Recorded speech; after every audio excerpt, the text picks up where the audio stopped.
Good morning my dear student, मैं Shri Pradeep Kumar, my YouTube channel में आपका स्वागत है। हम आपको क्लास 10 के फिजिक्स में प्रकाश का परावर्तन और अपवर्तन पढ़ा चुके थे, जिसमें अपवर्तन में थोड़ा सा बाकी था, उसको आज बताने जा रहा हूँ। देखिए उसमें क्या टॉपिक बाकी था, क्रांतिक कोण और क्रांतिक परावर्तन। तो हम क्रांतिक कोण के बारे में आपको बता दे रहे हैं। देखिए क्रांतिक कोण होता क्या है। अब क्रांतिक कोण से पहले आपको पता है, जब प्रकाश एक माध्यम दूसरे माध्यम में जाता है, अपने पथ से विचलित होता है, उसी को अपवर्तन कहते हैं। तो हमेशा माध्यम दो होता है, एक विरल और एक सघन। तो क्रांतिक कोण के लिए हमेशा याद रखिएगा, प्रकाश सघन से विरल में जाएगा, न कि विरल से सघन में कभी नहीं जाएगा। क्रांतिक कोण तभी बनेगा जब प्रकाश सघन से विरल में जाएगा। तो हम डेफिनेशन को लिखें, एक बार इसको देख लीजिए। क्या लिखें? जब प्रकाश सघन माध्यम से विरल माध्यम में प्रवेश करता है तो सघन माध्यम में बना वह आपतन कोण जिसके लिए विरल माध्यम में अपवर्तन कोण 90 डिग्री होता है, क्रांतिक कोण कहते हैं। इसे सी से प्रदर्शित करते हैं। ये तो है डेफिनेशन। अब समझेंगे कैसे। देखिए यह हम दो माध्यम को ले लिए, ठीक है, दो माध्यम को ले लिए। पहला यह हमारा कौन सा माध्यम है? सघन। और दूसरा कौन सा है? विरल। अब देखिए जैसे प्रकाश जा रहा है, अब सीधी रेखा में जाएगा, यहाँ पे टकराएगा, अपना विलंब खोजेगा, इसका विलंब हो गया, ठीक। आपतित किरण और अवलंब के बीच का बना पूरा आपतन कोण या आई हो गया। अब यहाँ पे देखिए, अगर कोई माध्यम नहीं होता तो आगे प्रकाश ऐसे सीधे ही बढ़ जाता, लेकिन इधर क्या है? विरल। जब प्रकाश सघन से विरल में जाता है तो क्या होता है? अविलंब से दूर हटता है। अब यह अविलंब से दूर हट गया। अब यहाँ देखिए अविलंब से दूर हट गया, ठीक। तो इसी तरह हमें क्रांतिक कोण बनाना होगा। अब उसके लिए कंडीशन क्या होगा? वह आपतन कोण जिसके लिए अपवर्तन कोण का मान 90 डिग्री हो जाए। तो अब देखिए यहाँ पे क्या होगा, यह हमारा विलंब हो गया और यह सघन ही है और यह विरल है, ठीक। तो यह आपतन कोण हो गया। अब प्रकाश का किरण विचलित तो होगा, लेकिन विचलित होकर कहां जाए? अपने उसी सतह पर से। जैसे इसी सतह पर से देखिए यहां से गया, यह हो गया। तो आपतित किरण और अपवर्तित किरण हो गया। तो आपतित किरण और अवलंब के बीच का कोण आपतन कोण आई और यह अपवर्तित किरण और अवलंब के बीच का कोण अपवर्तन कोण आर। अब देखिए यह आर का मान क्या हो गया? सतह से गया तो 90 डिग्री हो गया कि नहीं? इतना विचलित हो गया। तो इसी आई को हम क्या कर देंगे? सी, ठीक। तो यही हमारा क्या बन जाएगा? अब यह क्या होगा? क्रांतिक कोण। यही लिखे ना, वह आपतन कोण जिसके लिए अपवर्तन कोण का मान 90 डिग्री हो जाए। देखिए जिसके लिए वह आपतन कोण जिसके लिए विरल माध्यम में अपवर्तन कोण का मान 90 डिग्री है, उसे क्या कहते हैं? क्रांतिक कोण। आइए आगे देखते हैं अपवर्तनांक तथा क्रांतिक कोण में संबंध, relation between refractive index and critical angle. अब यहाँ पे देखिए इसमें संबंध देखना है। तो सबसे पहले बात क्रांतिक कोण आ गया। जैसे क्रांतिक कोण क्रिटिकल एंगल आ गया तो आपको पता होना चाहिए प्रकाश कैसे चलेगा? सघन से विरल। अब इसमें हम क्या एज्यूम कर लेंगे कि माना कोई दो माध्यम है। अब जैसे हम दो माध्यम को मान लिए, माना है कोई दो माध्यम है। अब यहाँ पे इसको हम दो मान लिए, इसको एक मान लिए। इसलिए किए कि दो को ग्रेटर कर दीजिए एक से। जैसे दो को ग्रेटर कर देंगे तो दो हमारा क्या हो जाएगा? सघन, और एक क्या हो जाएगा? विरल, ठीक। तो अब आपको पता है कि जैसे प्रकाश दो से एक में जाएगा, सघन से विरल में जाएगा, तभी क्रांतिक कोण बना। पिछले बताए पिछले टॉपिक पे। तो यहाँ पे देखिए हमारा एक प्रकाश किरण आया और यहाँ पे अपना क्या खोजेगा? अविलंब। अब क्रांतिक कोण के लिए कुछ नहीं होता तो ऐसे जाता है सीधे, क्योंकि प्रकाश सीधी रेखा में चलता है। अब इसको जैसे सघन से विरल में जाएगा तो अविलंब से दूर हटेगा। अब दूर हटकर अपने सतह से ही वापस जाएगा। जैसे अपने सतह से वापस जाएगा तो हमारा यह क्या हो जाएगा? आर का मान 90 डिग्री और ये हमारा क्या हो जाएगा? आई, ठीक। तो यहाँ पे सबसे पहले हम क्या लगाएंगे? स्नेल का नियम। अब स्नेल के नियम के लिए सबसे पहले हम सापेक्षिक टर्म लिखेंगे। अब देखिए दो से एक में प्रकाश चल रहा है तो हम क्या लिखेंगे? दो के माध्यम, दो के सापेक्ष एक का अपवर्तनांक। जैसे दो के सापेक्ष एक का अपवर्तनांक लिखेंगे तो हम इसे क्या लिख सकते हैं? 2n1। अब यह पूरा हिंदी में लिखिए या लिखिए। अब 2n1 जैसे दो में से एक में गया स्नेल का नियम। अब यह क्या है? i और r। तो हमारा क्या होगा? sin i upon sin r। अब क्रिटिकल एंगल का बात किया जाए, यह क्रांति कोण के लिए संभव है।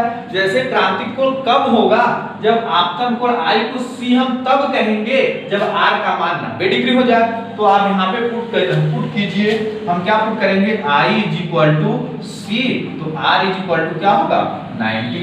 जैसे I = C पुट करेंगे तो R = हमारा क्या होगा 90। अब आपको पता है sin 90 का मान क्या होता है, sin 0 0 होता है, sin 90 1 हो जाएगा, तो sin 90 का मान क्या होगा 1। अब इसमें हम पुट करेंगे तो हमारा क्या होगा 2n1 I की जगह क्या हो जाएगा C, तो sin C अपान sin 90। अब sin 90 का मान 1, जब हम यहाँ पे रखेंगे 2n1 क्या होगा sin C। अब यह हो गया हमारा। अब देखिए यहाँ पे जो अगला टर्म है हम क्या लिखें, अगर किसी को 2n1 लिखिए या इसी का रिवर्स क्या लिख दीजिए 1/1n2, बात एक ही है। तो हम 2n1 की जगह 1/1n2 लिख सकते हैं। जैसे हम लिखेंगे तो हमारे यहाँ पे क्या हो जाएगा इसकी जगह पुट करेंगे तो हमारा क्या होगा 1/1n2 = sin C। अब यह हो गया, तो इसको हम क्या लिख सकते हैं, जैसे लिखेंगे, अब देखिए इसके आगे क्या लिख 1/1n2 = sin C। ठीक है, हमारा क्रिटिकल इसी को हम क्या लिखते हैं, वो n भी लिख सकते हैं केवल यह। ठीक, तो 1/n = sin C बुक में डायरेक्ट यह मिलता है। यह हमारा क्या हो गया, रिलेशन हो गया किसमें, अपवर्तनांक तथा क्रांति कोण के बीच में संबंध। आइए आगे बढ़ते हैं टॉपिक में। अगला टॉपिक हमारा क्या है, परावर्तन अपवर्तन का लास्ट टॉपिक भी होगा, इसके बाद लेंस स्टार्ट होगा। तो यहाँ पे क्या है, पूर्णांतरिक परावर्तन। अब देखिए पूर्णांतरिक परावर्तन तो क्रांति कोण आपको बता चुके थे, जब प्रकाश सघन से विरल में जाएगा तभी क्रांति कोण संभव है। ठीक, तो सेम उसी कंडीशन में पूर्णांतरिक परावर्तन भी संभव है, जब प्रकाश सघन से विरल में जाएगा तभी संभव है। कभी भी विरल से सघन में न क्रांति कोण संभव होगा न पूर्णांतरिक परावर्तन संभव होगा। तो पूर्णांतरिक परावर्तन कहते किसे हैं, जब प्रकाश का किरण सघन से विरल माध्यम में जाता है तो वह आपतन कोण जिसके लिए वो अपने माध्यम में ही पुनः वापस लौट आए। ठीक है, जब प्रकाश किरण सघन से विरल माध्यम में जाएगा तो वह आपतन कोण जिसके लिए अपवर्तन के पश्चात पुनः अपने माध्यम में वापस आ जाए, इस घटना को पूर्णांतरिक परावर्तन कहते हैं। अब देखिए हम आपको परावर्तन बताए थे, परावर्तन में एक ही माध्यम की जरूरत था। जैसे यहाँ पे दर्पण हो गया, प्रकाश आया यहाँ टकराकर इसी में गया, तो एक माध्यम है तभी तो हम परावर्तन कहते हैं। सिर्फ अपवर्तन में परावर्तन होने का यही कारण है। देखिए जैसे हम यहाँ पे क्या कह दिए, हमारा यह क्या है सघन और यह क्या है विरल। अब देखिए यह प्रकाश का किरण गया और यहाँ पे हमारा क्या है अभिलंब है।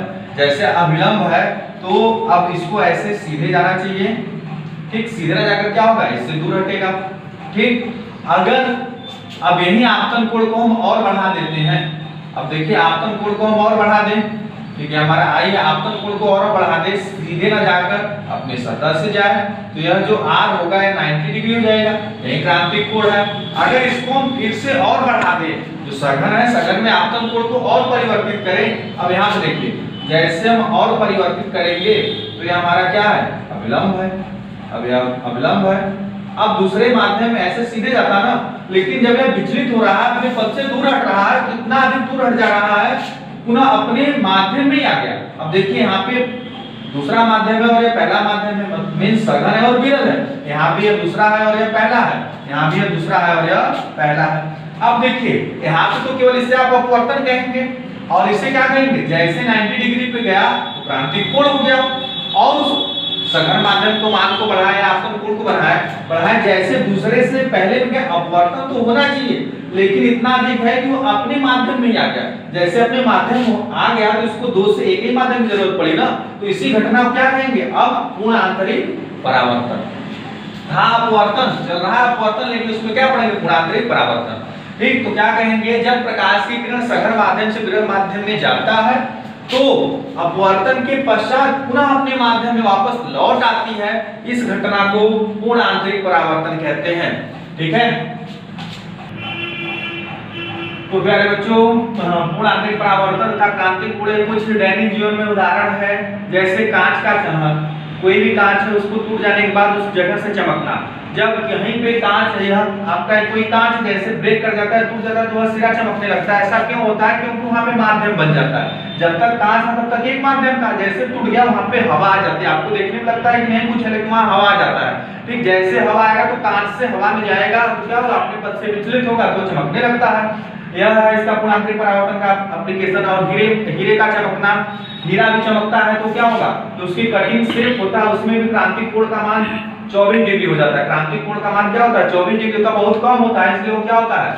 हीरा भी चमकने लगता है। ठीक, तो इसी तरह से ठंड प्रदेशों में मृग मरीचिका का बनना, रेगिस्तान में मृग मरीचिका का बनना। ठीक, तो यह सब हमारा दैनिक जीवन का अनुप्रयोग है। इसे आप पढ़ेंगे तो कई सारे अनुप्रयोग मिलेंगे, आपके बुक में दिया हुआ है, वो थ्योरी है, उसे आप पढ़कर समझ लेंगे। आपका क्लास 10th का टोटल वीडियो हो गया परावर्तन और अपवर्तन के बेस पे। अगला टॉपिक हमारा आएगा लेंस, जो अगले वीडियो में मिलेगा। ठीक, तब तक के लिए धन्यवाद।